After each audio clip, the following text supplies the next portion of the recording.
Good morning, everybody. Thank you for being here today. Happy New Year. Hope you had a great weekend and got a big New Year's Day planned and a lot of excitement and plans for the new year. And we'll start that off this week, in the beginning the 18th chapter of the book of Acts. We're going to look at just one verse this morning, and you may look at it originally and think, well, maybe there's not much there, and you have to connect it to some other things for I think there to be a lot of important material there. It just simply says, after this, Paul left Athens and went to Corinth. So the first thing we need to do to really understand this is understand the word "this." After what?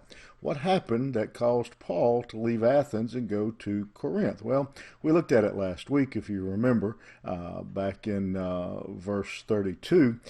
Paul had been preaching to them Christ and Him crucified and the resurrection. And it says when he did, some mocked, and others said, We'll think about it. We'll talk about it, and we'll get back to you. There were some who followed, but it appears the majority of the group either just totally rejected or said, "We'll think about it. We'll wait for another day." And so Paul, at that, packs up and he leaves Athens and goes to Corinth.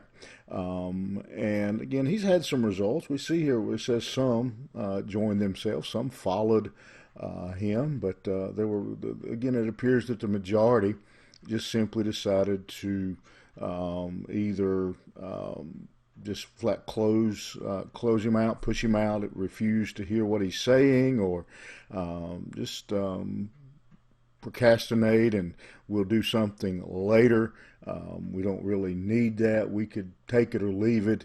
And so evidently Paul just decides, well, I can be more beneficial. I can get more accomplished if I move on and go to Corinth. Now, I assume that Paul waited till he had the believers, those who did follow him, follow the message of Christ, situated and ready to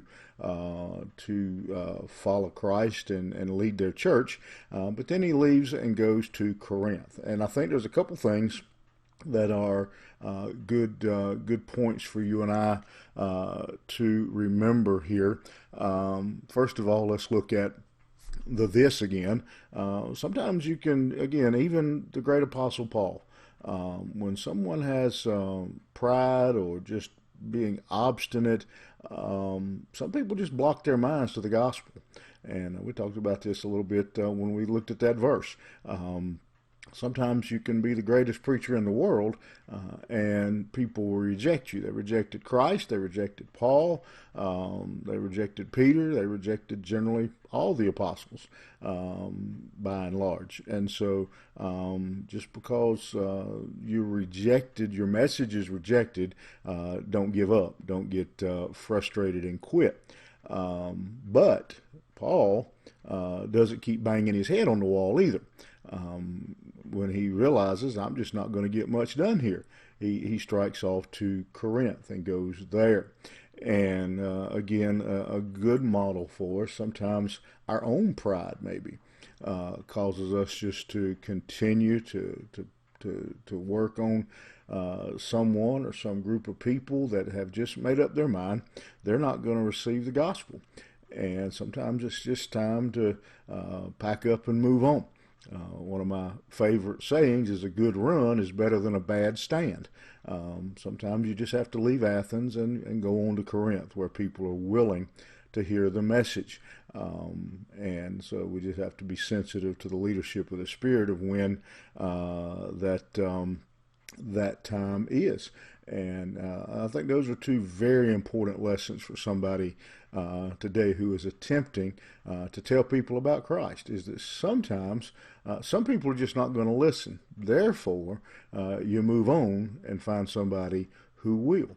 And so let me challenge you today. Keep moving, keep talking, keep telling people about Christ, and sooner or later you'll find a willing audience and a listening ear. Think about it. We'll see you here tomorrow morning. Have a good New Year.